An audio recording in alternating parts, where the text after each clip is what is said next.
Welcome to De-Stress Your Business, the podcast where we get you incredible results in your business without constant stress. I'm Alexis Kingsbury, a serial entrepreneur and founder at AirManual. Now, in this episode, I'm taking a little bit of a hiatus. I think probably at the point at which you're watching, or shortly after that, I'm on a holiday, or before, I'm not sure. I'll be on a holiday with my family. And so I'm doing a series of shorter episodes. I'm not very good at short form content generally. So as a result, even my short episodes still end up being like 10, 15 minutes. But I'm answering some of the questions that you've been asking me, like, wonderful listeners of the De-Stress Your Business podcast. I really, really appreciate you.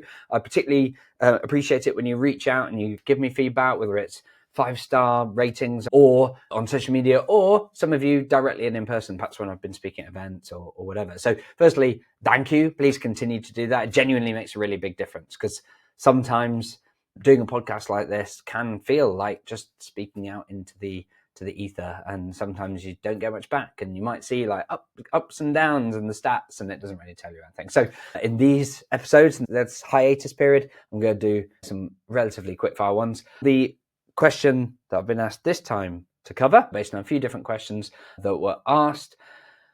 Oh, this is an interesting one. So the question essentially boils down to, will having processes, having structure in my business reduce creativity, reduce the magic, and reduce the fun in my business?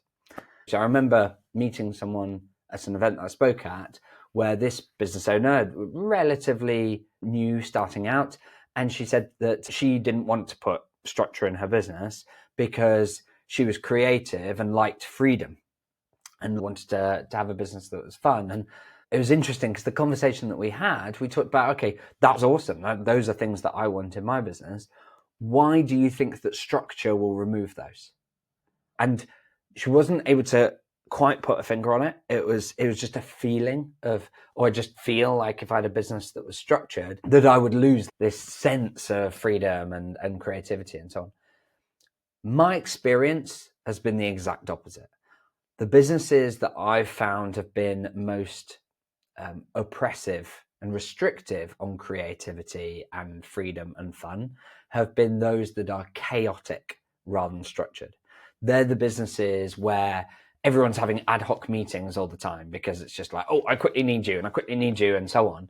And as a result, people struggle to get actual thinking time. They're also not able to think long term because everything's very chaotic, and it's just like, do the thing that we need to do right now.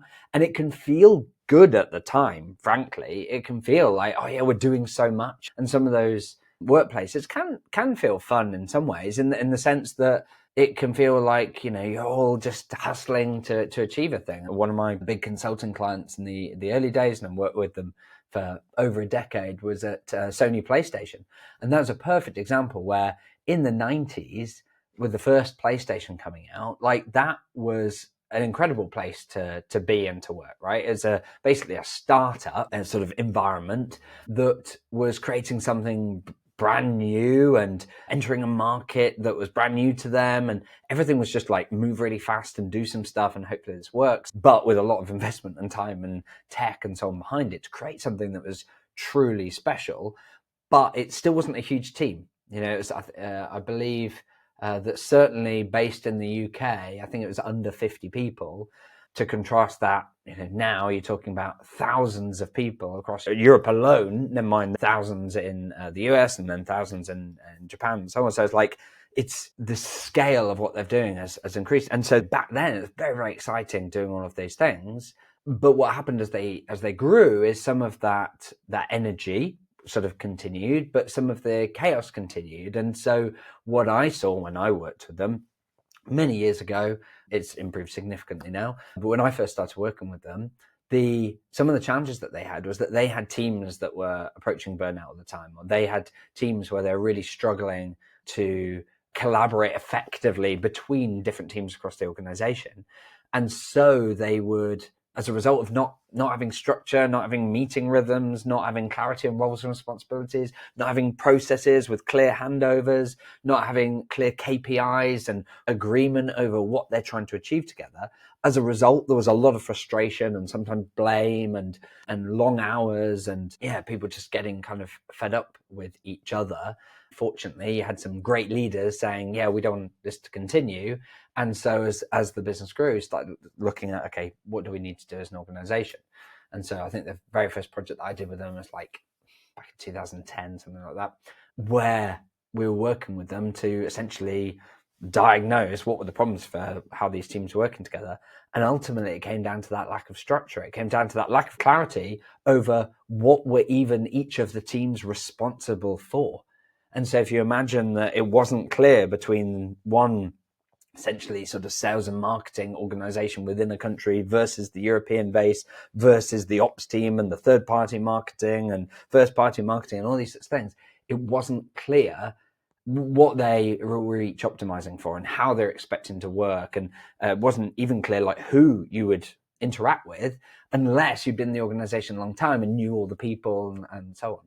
And so by identifying that these were the kind of issues, that lack of structure meant that they were struggling with creativity and freedom and fun, we were able to then identify where are the biggest pain points? Where is it that people really need to have that structure? And by clarifying the roles and responsibilities and setting up meeting rhythms so that certain groups were able to spend time together and sorting out processes that would span multiple parts of the organization, we were able to say, okay, this is how you play nicely together, work together.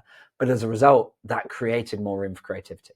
Because people had an understanding of the end-to-end process and who was involved, they were able to make smarter connections, think about, well, if they're going to need this later on in the process, what could we do much, much earlier together and collaborate on to create a much better result at the end? And so the number and variation of things, so whether it's marketing campaigns, product bundles, all those sorts of things, that reduced. They stopped just doing loads of things that were ad hoc. Instead, they got much more strategic about what they're trying to do, and much more collaborative in what they're trying to do because they had that structure. And so it was much more efficient, but also they got much bigger results out of each of the things that they did. And I think that's something to think about is in your business, if you're feeling like there's a lot that's ad hoc, there's a lot of just stuff going on, and it's not clear how those things are aiming at a particular strategic goal, then it's probably because you're lacking some of that structure. Now, note that over time, it will ebb and flow, right? Perhaps you put in a load of structure to make your business absolutely sing and it's just whirring away like a well-oiled machine. And then you see an opportunity to perhaps launch a new product or work with a new partner or work via a different channel. And by the way, these are all examples I'm thinking of in my own businesses in the last 3 months that have then eroded some of that structure, because then it creates this chaos of variation where you have to deal with this completely new thing. And so what you then have to do is catch that and go, okay, of those things that we've just tried, which of them are we just not going to do anymore? And so there's no point structuring which things actually work really well and we want to do more of. And so how do we put those structures in place so that we can continue to do them going forward without it being really painful for the rest of the team? And that's a natural ebb and flow that you have in the organization, where whenever, honestly, in my organization, I know that I need to put in more structure. When I start to hear from one-to-ones and through our employee satisfaction surveys, etc., that people are feeling stressed, overwhelmed, working over their hours, feeling like they're not getting much done, worried about the value that they're achieving, not hitting KPIs, not sort of living and demonstrating in line with our values. Typically, when those things are happening, it's normally because there's some area of the business structure, meeting rhythm, processes that are not in place or are faulty.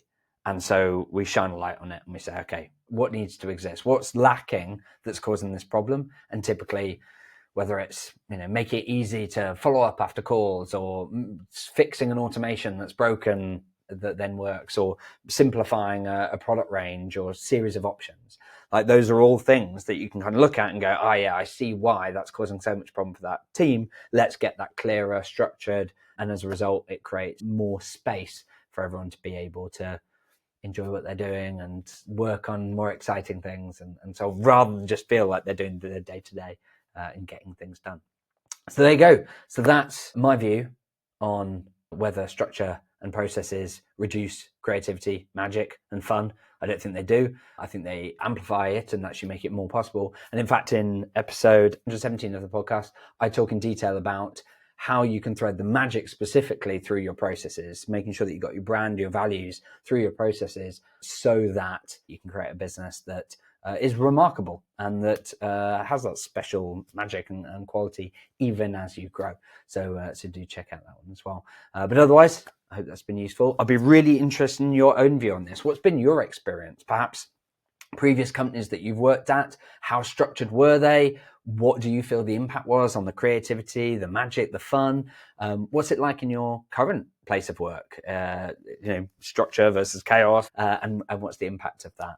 I'd be really, really interested. You can post on LinkedIn and tag me in, Alexis Kingsbury, to let me know. Or if you prefer it to be more anonymous, then connect with me on LinkedIn and send me a message. I'd love to hear it. Or, of course, you can email alexis.kingsbury@airmanual.co. But send me a message. Tell me, what's your experience of structure in the business and the impact that it has? I'd really love to know. Otherwise, until next time, have fun.